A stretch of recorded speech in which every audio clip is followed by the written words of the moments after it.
Bismillahirrahmanirrahim. Assalamu alaikum. Welcome to Newsroom. I'm your host, Omar Khalid. But today is the 9th of September 2021. These are the stories that we will be talking about during the course of the show. We'll begin, ladies and gentlemen, with the latest situation that emanates from Afghanistan, whether it be a humanitarian crisis and its prevention measures that Pakistan is leading in as far as talking to different other countries as well, and also sending relief goods to Afghanistan, because the PAF aircraft has brought relief goods to Kabul as we speak. Also, the Foreign Minister Qureshi Saab has held a virtual meet with the neighbors of Afghanistan, and he has said he has talked about the issues and that plague Afghanistan and how to proceed under the current circumstances. This is going to be our leading segment. Then, ladies and gentlemen, we'll talk about the European Union's ambassador to Pakistan, Androulla, Kaminara, who on Wednesday has talked about the GSP Plus status to Pakistan, and she has said this is going to end in 2023 December, but nevertheless she said that she's quite confident that it is going to be renewed. She also talked about the FATF, and she appreciated the fact that 26 out of 27 conditionalities of the FATF had been met with as far as Pakistan is concerned. She also met with the Chief of the Army Staff and talked about the latest situation emanating from Afghanistan. This is going to be our second segment. Then we'll talk about Pakistan's gem industry's potential and how the private and public sector can work together in order to boost this gem industry. That is, in fact, something that an untapped potential for the moment and can be tapped even further to harness the economic potential of Pakistan. This is going to be our last segment of the day. Let's begin with our first story, ladies and gentlemen, and that concerns the latest situation emanating from Afghanistan, whether it be a virtual meeting of all the foreign ministers that are neighboring Afghanistan, whether it be the relief goods that are being sent from Pakistan to Kabul. More in the following report.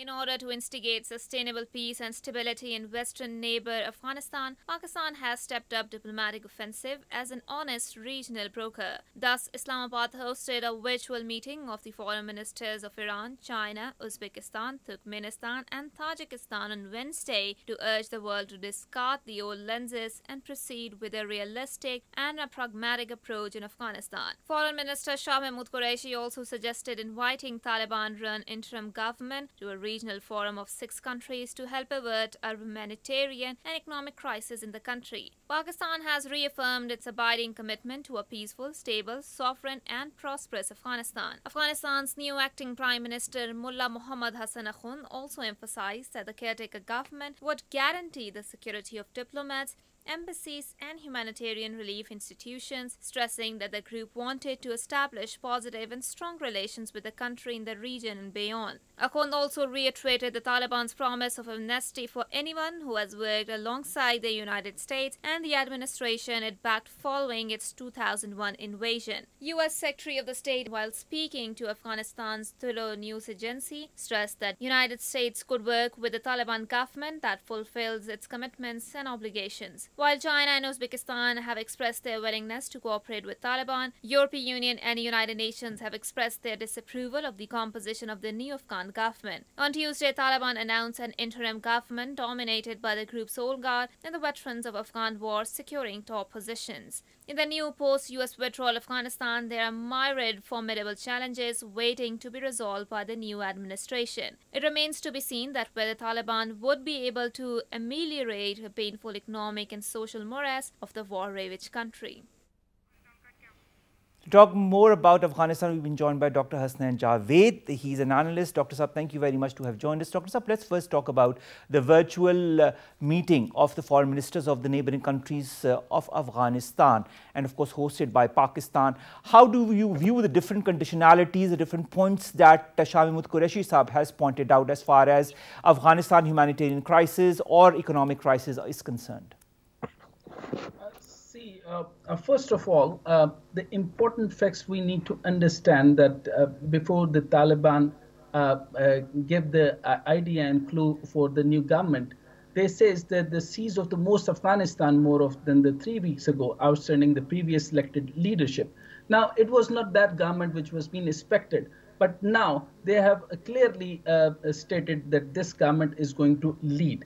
Important statement which obviously Pakistan is looking for, that Pakistan is completely in the favor of peace, and peace prosperity.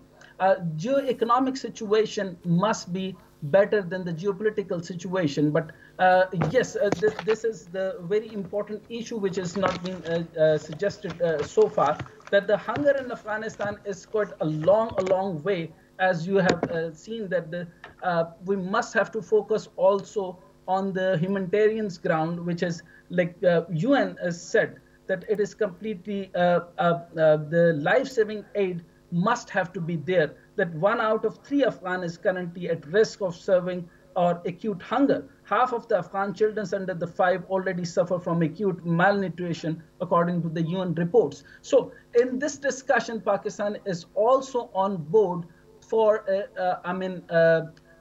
giving them a situation of a better life, or the better coming out of the hunger. China is giving let's talk about the humanitarian crisis and all the issues that were pointed out by Shah Mahmood Qureshi Saab during the virtual meeting with the other foreign ministers. He talked about certain points that needed to be catered to and a coordinated approach that was needed as far as these following points were concerned. Security situation along the borders, prevention of Afghan soils being used by terrorist entities. That is also something that the Afghan Taliban have said, that they will not let the Afghan territory be used against any other neighboring country. Possibility of a fresh influx of refugees, drug trafficking, transnational crimes, spread of extremist elements, COVID-19 pandemic, and regional connectivity. These are very, very important points, and a joint approach is needed by all the different countries that harbor Afghanistan, that of course surround Afghanistan. How do you view this, and how much do you feel will be the reaction from the other important countries in the neighborhood?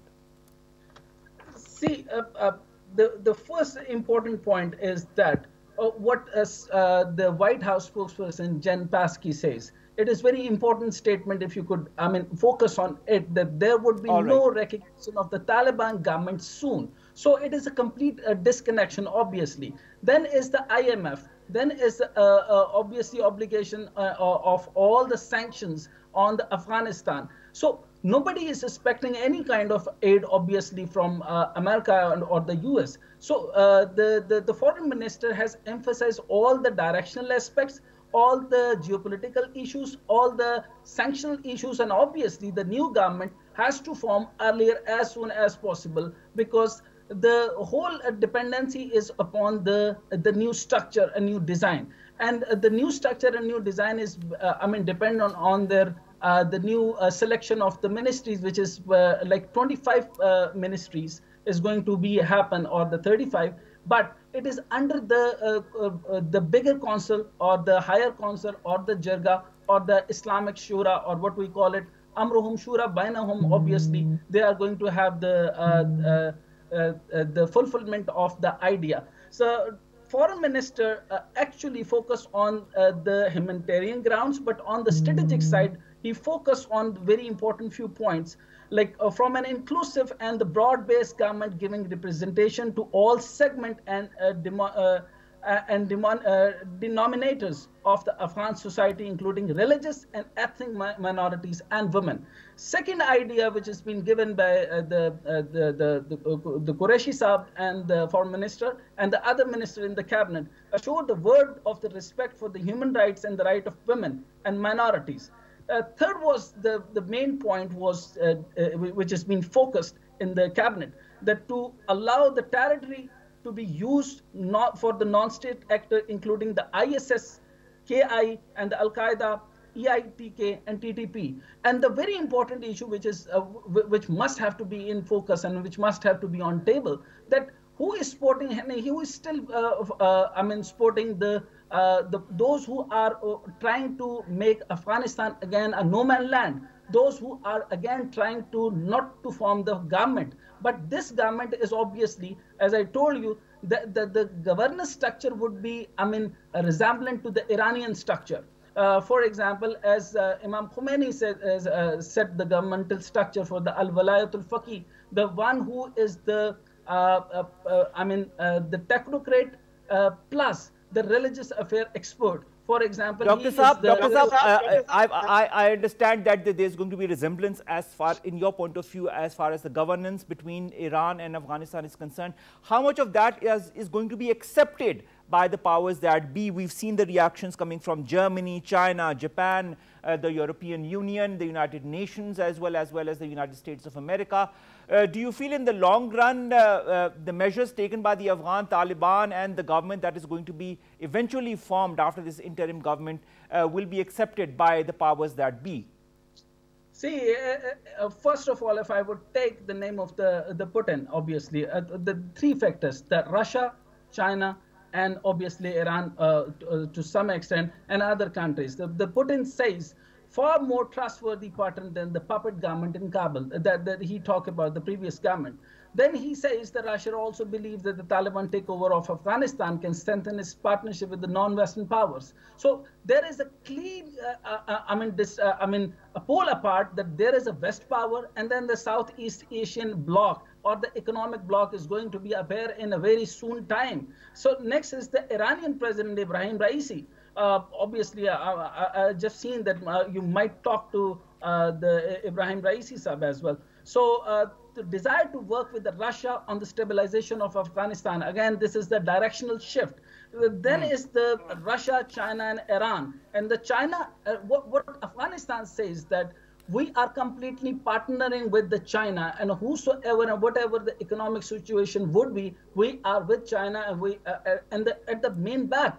The Putin clearly blamed the American system or the Western powers or Western intervention, and they clearly says we are out of their war ideology. And then is the Iranian side, then is the Central Asian state. Central Asian state, Uzbekistan, Tajikistan, Turkmenistan, all landlocked countries are into the economic bloc as well. And by the consideration, for example, if somebody says that we are accepting the Taliban new government or not, this is a complete invalid question. They haven't asked us, or they haven't asked the US to evacuate.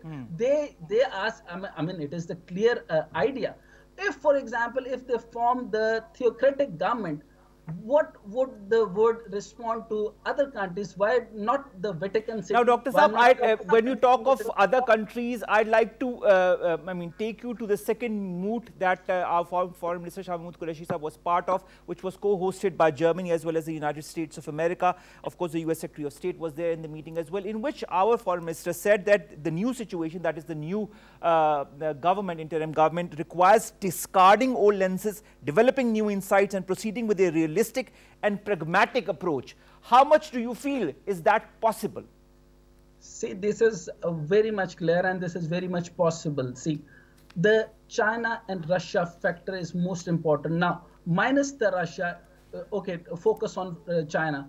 How could you find, just go back into the history in 1996 to 2001, that there was a different Taliban. Now this Taliban is completely different. They says we will not intervene, we will not allow our state and our soil to any other, or this would be not the puppet organization or the governmental structure. So this is completely, understandable that the foreign minister says, and whatever his idea to secure Pakistan first, our intelligence agencies, our military is completely vigilant to all the ideas, because the deep down connections are there, and we have to be very vigilant. Of course, the probable idea or possibility of the ideas are very much, to me, it is 80% achievable, but we have another 6 months to focus on the government size, government structure. Let's talk about the economic angle of it all. We know that the Afghanistan State Bank has around 9 billion foreign reserves that are there, but have been frozen by the US as we speak. Also, the World Bank and the International Monetary Fund have also suspended the funding for Afghanistan. At the same time, we have the CIA chief, William Burns, who is here in Pakistan. He met with the chief of the army staff as well as the ISI chief. Do you feel some kind of breakthrough could happen as far as the economic issues that Afghanistan is plagued with, and that the US will understand and might help Afghanistan economically? See, before the Pakistan, the CIA chief met to the Indian chief and the defense ministries. Obviously, different kind of situation. I could not comment earlier. It is very soon to discuss on, but the matter is very much clear. The very important thing is that if the U.S. Says that we are the championing the humanitarian grounds, we are the champion of humanity. If they are champion of humanity, if they are the main focal person of the UN, or if the UN is with the USA, they must have to open the grounds for the Afghanistan, and they must have to open up the grounds for those who are into hunger. They must have to open the IMF grant to the other countries. But on the other side, or the flip side, is that they have completely restricted all sanction on Pakistan. Even we are in GSP Plus. For GSP Plus, we are restricting the $24 billion of the export we have done, and the profit is $24 billion. Now the motion has been moved, and we have been stopped. We have been stopped for the GSP Plus status. And in another 2 weeks, obviously, the governor of Punjab is going to move that situation to unsanction this scenario by the GSP Plus status. Second is the IMF. We haven't been yet been decided what IMF grant given to Pakistan. So, and the third is the FATF. We are still in the FATF list. No, but I'm talking with respect to Afghanistan, sir, not with respect to Pakistan. Yes, this is very much important, that if they are still, focusing on Pakistan to restrict indirectly, pressurizing Pakistan, how could they open for the Afghanistan? The situation is very difficult. Why the CIA chief is coming to India, and first to the India and then into Pakistan? If they are coming to Pakistan and they are making the situation better for the Afghanistan, and if they open up the, for example, the 40% of the GDP was the international aid. Everybody knows 80% of the whole Afghanistan were being able to, live for their life for the 80+% of the foreign aid. Then accessible to the 0.1 or 0.2 is the total international reserve in the Afghanistan.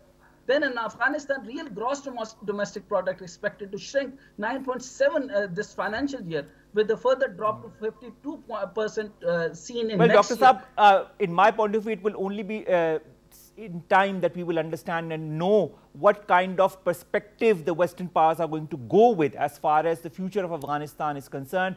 As far as we know, an interim setup has been decided, it has been put forward, and there have been a mixed bag of responses by the international community. Let's see how the Afghan government also tackles different issues in the months to come, and of course that will be dependent on how the international powers also react to Afghanistan. Thank you very much, Dr. Saab. Dr. Hasnain Javed, the analyst, talking to us as far as the latest situation emanating from Afghanistan is concerned. Let's come to our second segment, and that concerns the European Union and the GSP Plus, as far as also the FATF and the appreciation by the EU ambassador to Pakistan concerning the 26 out of 27 conditionalities that have been met with by Pakistan. Let's hear what the EU ambassador had to say.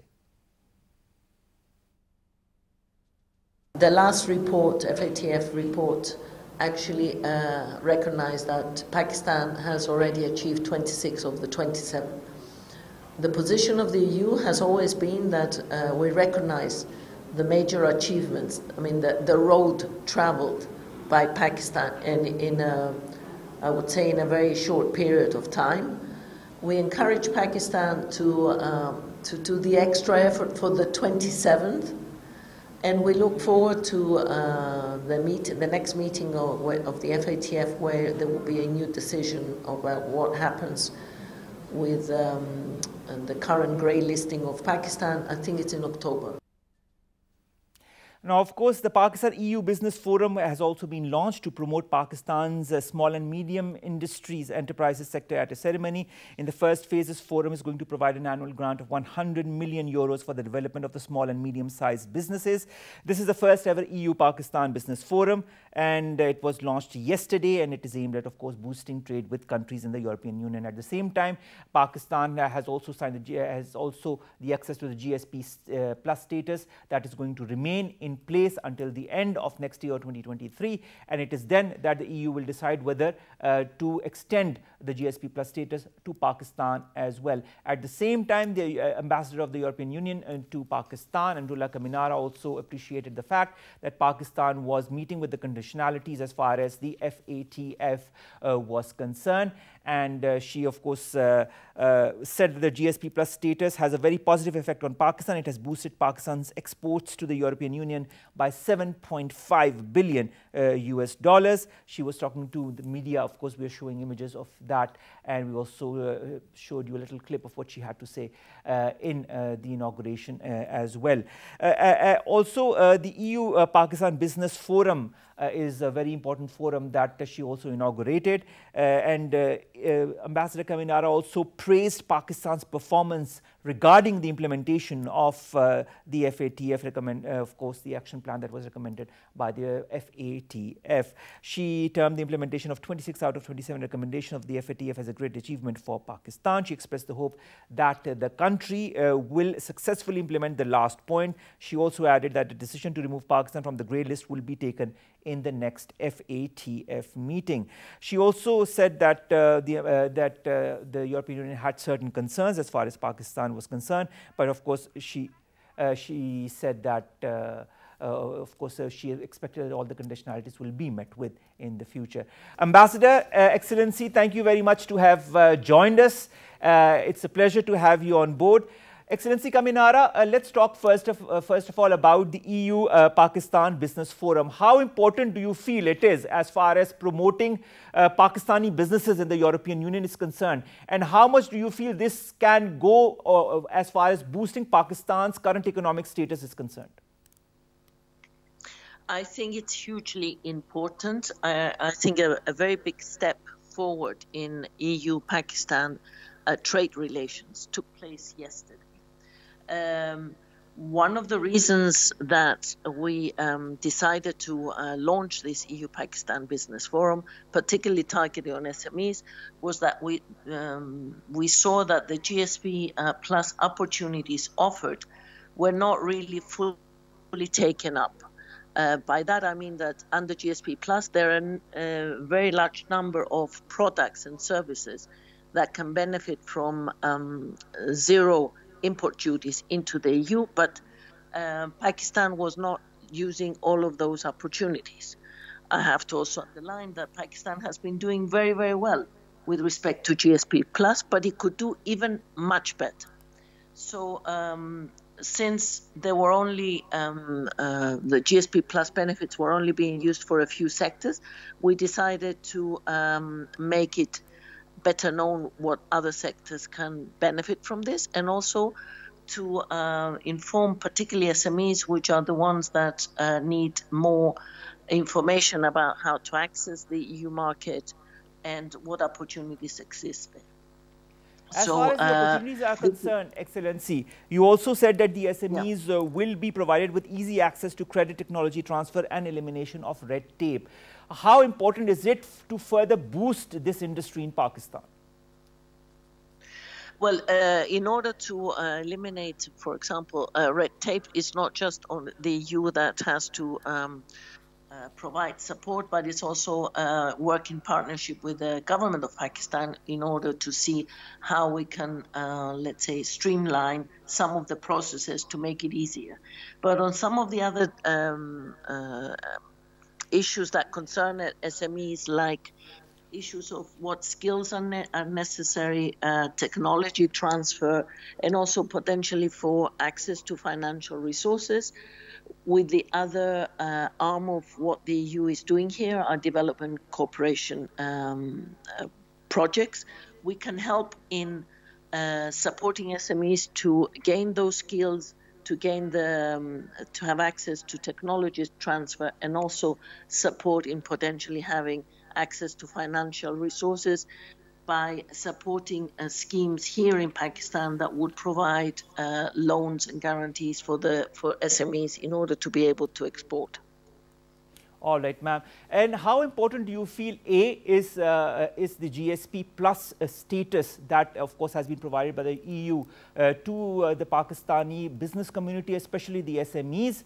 And B, how do you foresee the future of Pakistan-EU relationship as far as the GSP Plus status is concerned? Do you feel that Pakistan, under the current circumstances, can go ahead, and do you feel that the EU will grant the extension of the GSP Plus when it comes to an end? Okay. So how important it is, GSP Plus? Well, with the use of GSP Plus, Pakistan has been able to drastically increase its exports into the EU. Over a period of about 8 years, Pakistan has seen an increase of exports into the EU of the order of 66%. The value of the goods that are exported is 7.5 billion euros per year, which is huge. And exports to the EU is the #1 export destination of Pakistani products. We are 33% of your exports. The next country of destination is 16%. So you can understand that millions of jobs in Pakistan are actually linked to this GSP Plus status of Pakistan. Now, looking into the future, nobody can say with accuracy what will happen, but I can reassure you that if Pakistan continues to accelerate the reforms that are required under the GSP Plus mechanism, then we can foresee a positive outcome for the future. But this will very much depend on the progress of the reforms and also the concrete changes that we see on the ground. I have to underline that we have been working very, very closely with Pakistan and particularly with the Ministry of Commerce, but not only, for example, also with the Ministry of Human Rights, or some of the preconditions for GSP Plus, and we have confidence that Pakistan will continue to progress and make the possibility of achieving the objectives a reality. Finally, ma'am, you met with the Chief of the Army Staff, General Bajwa, very recently, and a lot of topics were discussed as per the press release of the ISPR. How do you view the humanitarian assistance that Pakistan is providing to Afghanistan? And of course, Pakistan being at the forefront also to bring different countries on the platform to talk about the future of Afghanistan and how the countries can help Afghanistan in this hour. Not just the EU, but I would say every single EU member state has been very, very thankful of the assistance that Pakistan has provided for the recent evacuations of nationals, EU nationals, out of Kabul. Quite a few of the also of the staff that the EU delegation evacuated out of Kabul actually passed through Pakistan, and we are very thankful to all the services that were concerned for the really concrete support they have given. Of course, the humanitarian assistance aspect has not concluded because there are still people, EU citizens in Afghanistan that need to be evacuated, and there are also Afghan citizens which are the EU member states have accepted to provide refuge for, and these people are still to be evacuated. We are discussing with the authorities in the next steps. This morning, even this morning, I had another meeting in this respect, and I can reassure that we are finding the support by the Pakistani authorities very, very helpful. Now, for the future of Afghanistan, the EU has taken the position that certain benchmarks have to be met in order for the EU to further engage, for example, with the current Taliban, and these are 5. First is that we will judge what happens in Afghanistan not by what they say, but what actually happens on the ground. We are looking into how human rights are respected and also the role of women is respected. We would like to see an inclusive and representative government. We would like to have free access in order to provide humanitarian aid in Afghanistan. This is very, very important for us because we can only finance humanitarian aid if it's according to humanitarian principles. And last but not least, if Afghanistan will allow the departure of foreign nationals and Afghans that want to leave. So with respect to these benchmarks, I know quite a few of these benchmarks are also concerns and wishes of the Pakistani government, and we are in constant communication in order to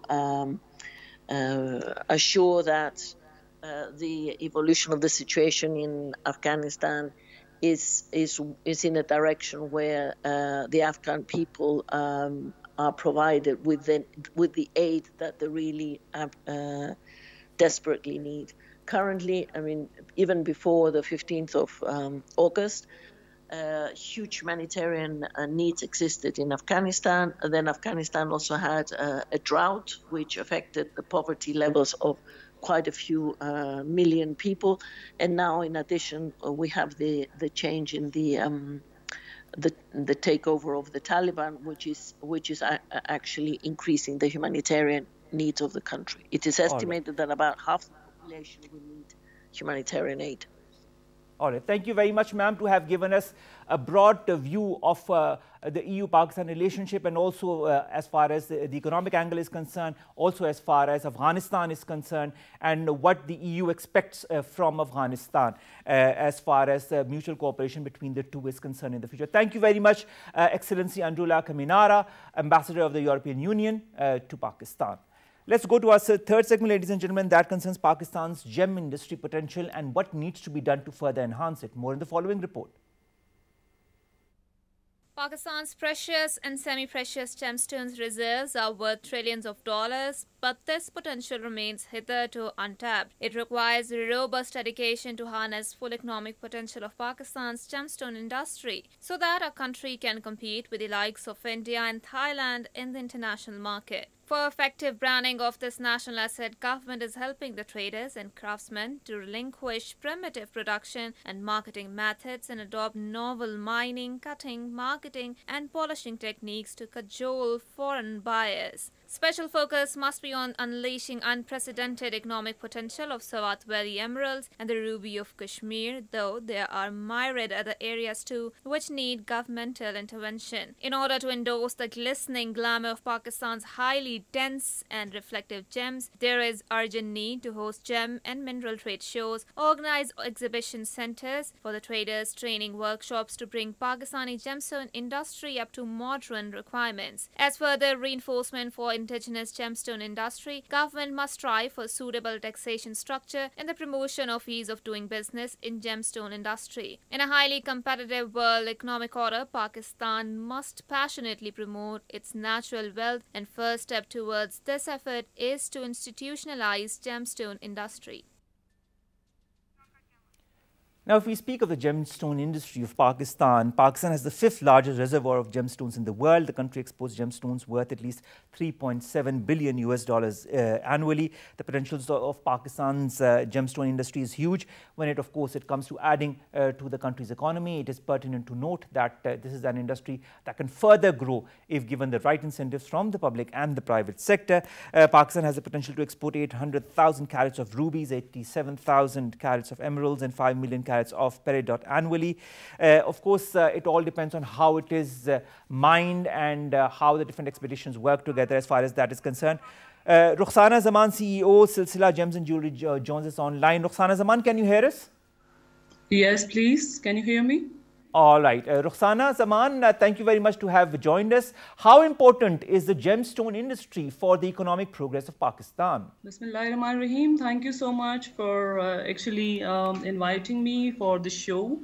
As you know that Pakistan is the 5th largest country in the world. when it comes to gemstones, and you know that Gilgit-Baltistan is rich in the minerals and gem deposits. As you know that so many precious gemstones like Hunza rubies and the sapphires from the Kashmir and the emeralds of Sawat are very famous in the world, and these gemstones have very much potential in the world and also in the economy, international economy. The problem is that, you know, in Pakistan we don't have the skills and the technologies to mine properly the gemstone, and the miners are not trained, and they are using the traditional methods in the gemstones. So there are so many problems which government can consider and work on it, and we can actually untap the potential of this industry, and we can earn $1 billion for the economy. All right. Ma'am, what is the demand of the gemstones across the world as far as those from Pakistan is concerned? And are there specific gemstones that are extremely in demand across the world? Yes, there are so many stones which are in demand. For example, when it comes to China, there are huge demand for our rubies and emeralds, or you can say the colored stone. And when it comes to the Western world, to America or Europe, there is huge potential for each and every type of gemstone. As you know, in Gilgit-Baltistan, more than 60 types of gemstones are mined here. But the issue is that all of the gemstones were roughly traded or taken to the other parts of the world, like India, like Sri Lanka and Thailand. People do take the stones to there for the international level cutting and polishing. So we have huge demand for emeralds and even the black tourmalines, various types of tourmalines, peridot and amethyst. All, you can say, the beautiful gemstones are mined in Pakistan. And there are huge demand for all type of these gemstones in the world. How important do you feel is the public-private partnership, ma'am, as far as the promotion of this industry is concerned? Yes, it's actually a big, you can say, it will be, you can say, great if it is done, the public-private partnership. And especially government have to actually take this industry separately. It's actually, when it comes to export, it's linked with the gold, and it doesn't define as a separate entity or separate industry in terms of export of the gemstones are concerned. And there are huge issues in terms of export of these stones. That's why there is you can say $34 billion demand, or there is a huge demand for it, but currently it's 1.3 billion hardly people are exporting, and most of them are roughly trading these gemstones. And if the public-private partnership is done, then you can say miracles will be happen, and we can earn $1 billion for the economy, not only for Pakistan, also for the Gilgit-Baltistan. When it comes for the job creation and skill development and other things, you can say we can engage huge you can say people with this, and also it can generate billions of dollars for us. All right. Thank you very much. Thank you very much, Rukhsana, Zaman, CEO, Silsila Gems and Jewelry, to have joined us, to have talked to us about the potential of the gemstone industry of Pakistan and how important this industry can also be for further harnessing the economic potential of Pakistan and boosting the economic state in which Pakistan is. And of course, as she said, there is a lot of scope as far as this industry is concerned. We need more of the public-private partnership as far as the gemstone industry is concerned. And let's end today's newsroom on a little journalistic note. there are a lot of reports that are coming from across the border in Afghanistan as far as the role of media is concerned, and also some reports of how the media is being targeted.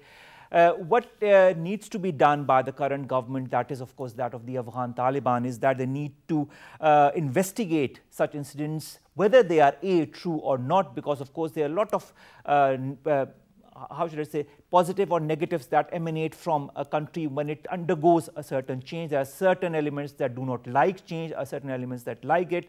So of course there are contrasting reports that come from the country. What needs to be done? And of course this is a humble request, is that the government in Afghanistan look into such matters, and if there is any truth to such incidents as has been reported by different media outlets from across the world, then of course as per the regulations, those persons who are behind such incidents targeting the media persons should be brought to book, and such incidents should be looked into in detail if those reports are true. That is, of course, because around the world, media and the responsibility of the media is extremely important. There are different organizations that handle this across the world.